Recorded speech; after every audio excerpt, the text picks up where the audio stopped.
yun. Walis-walis muna ng mga tuyong dahon. Ipunin bago sunugin bukas. Umaga na. Bukas umaga na sunog yan.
So, makapal kasi talaga yung dahon na yan.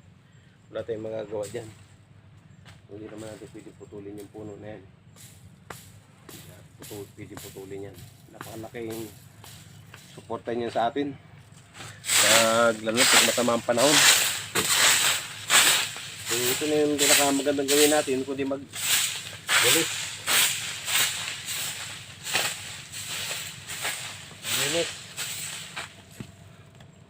Mga konting pwede lang putulin yan. Yan.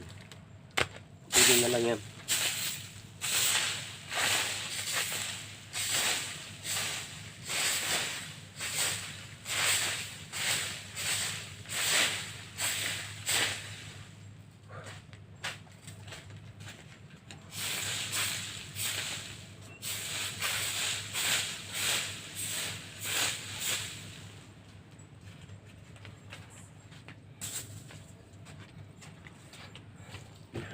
Ayan. Ito nung gawin natin, wala tayong magagawa kasi nga makapal yung dahon. So tayo na lang talaga maglilinis dyan. Yan, tuyo naman na yan, susunugin na lang yan, madali na yan.